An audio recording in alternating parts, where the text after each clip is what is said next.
欢迎大家收看这次的专题节目，我是石山。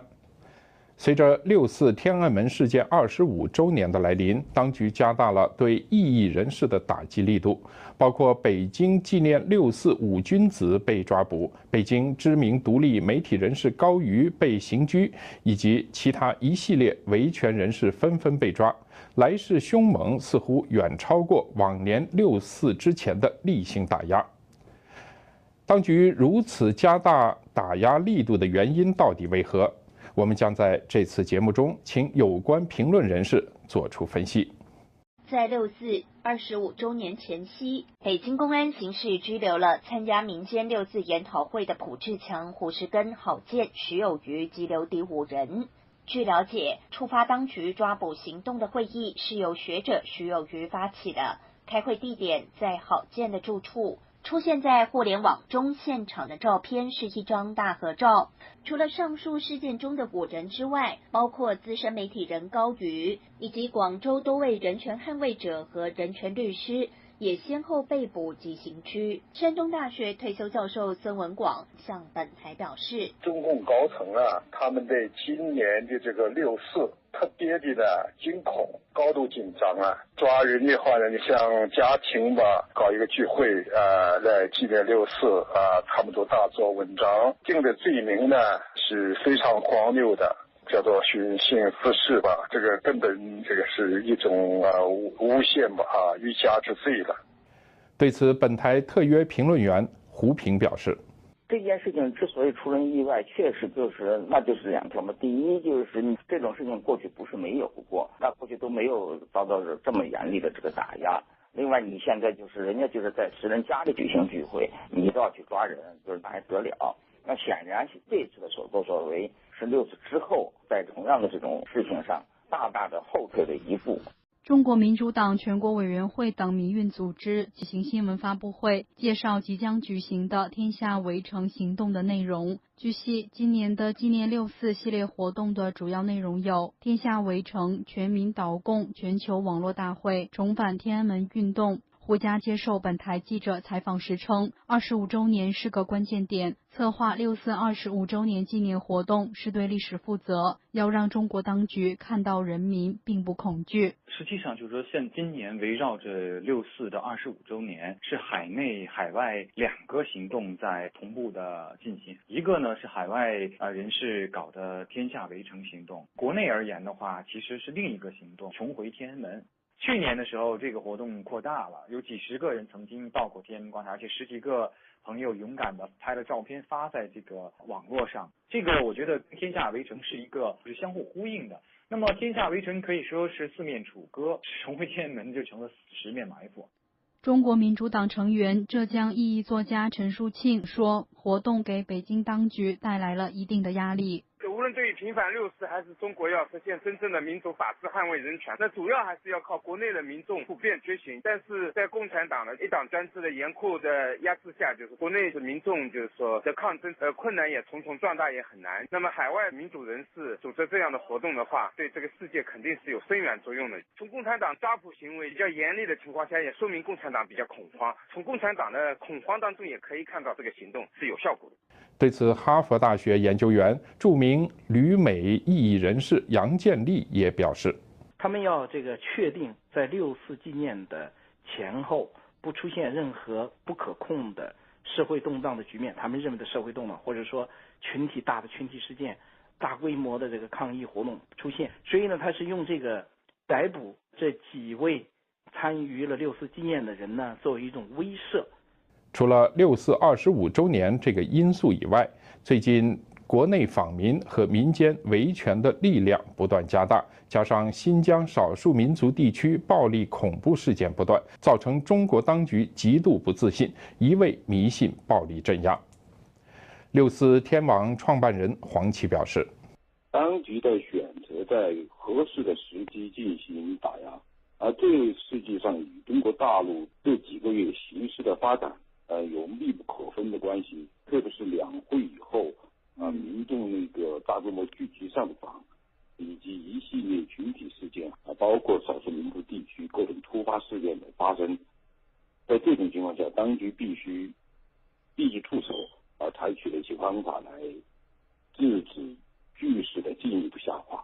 纽约城市大学政治学教授夏明表示，那么习近平呢，他是看着中国的各种政治力量了，对他进行挑战，尤其是民间的这些力量突发出来，我觉得可能习近平呢，那么确确实实他有一个失落政权的恐慌，所以他能够采取这些所谓敢于亮剑的做法。综上所述，6·4 25周年的来临，以及民主人士的重返天安门运动，让中国当局非常恐慌。加上国内维权运动的抗争如火如荼，新疆暴力恐怖事件不断，都让中国当局感到有失去政权和控制的压力。因此，今年对异议人士的打压力度格外加强。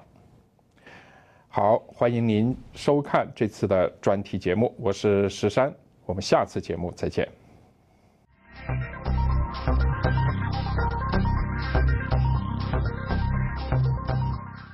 是一个相互呼应的。那么天下围城可以说是四面楚歌，重回天安门就成了十面埋伏。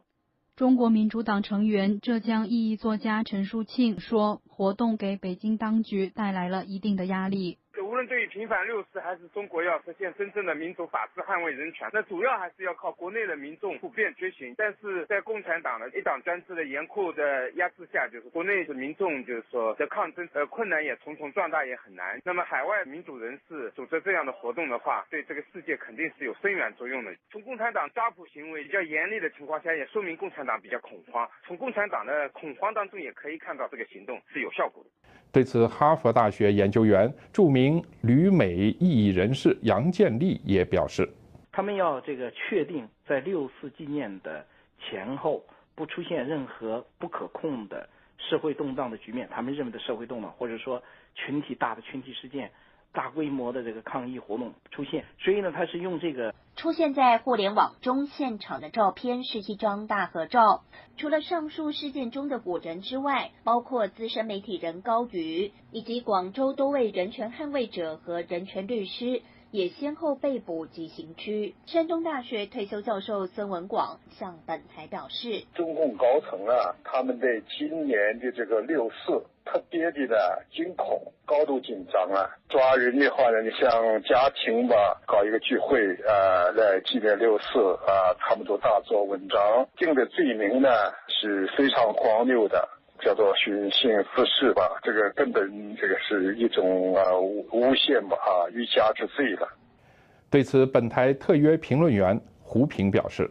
这件事情之所以出人意外，确实那就是2条嘛。第一就是这种事情过去不是没有过，那过去都没有遭到这么严厉的打压。另外，你现在人家在私人家里举行聚会，你都要去抓人，那还得了？逮捕这几位参与了6·4纪念的人呢，作为一种威慑。除了6·4 25周年这个因素以外，最近国内访民和民间维权的力量不断加大，加上新疆少数民族地区暴力恐怖事件不断，造成中国当局极度不自信，一味迷信暴力镇压。6·4天网创办人黄奇表示，当局在选择在合适的时机进行打压，而这实际上与中国大陆这几个月形势的发展有密不可分的关系。特别是两会以后民众大规模聚集上访，以及一系列群体事件包括少数民族地区各种突发事件的发生，在这种情况下，当局必须立即出手，采取了一些方法来制止局势的进一步下滑。纽约城市大学政治学教授夏明表示，那么习近平呢，那显然是这次的所作所为是6·4之后在同样的这种事情上大大的后退了一步。中国民主党全国委员会等民运组织举行新闻发布会，介绍即将举行的天下围城行动的内容。据悉，今年的纪念6·4系列活动的主要内容有天下围城、全民导共全球网络大会、重返天安门运动、胡佳接受本台记者采访时称，25周年是个关键点，策划6·4 25周年纪念活动是对历史负责，要让中国当局看到人民并不恐惧。实际上就是说，今年围绕着6·4的25周年，是海内海外两个行动在同步的进行。一个呢是海外人士搞的天下围城行动，国内而言的话，其实是另一个行动，重回天安门。去年的时候，这个活动扩大了，有几十个人曾经到过天安门广场，而且10几个朋友勇敢的拍了照片发在这个网络上。这个我觉得天下围城。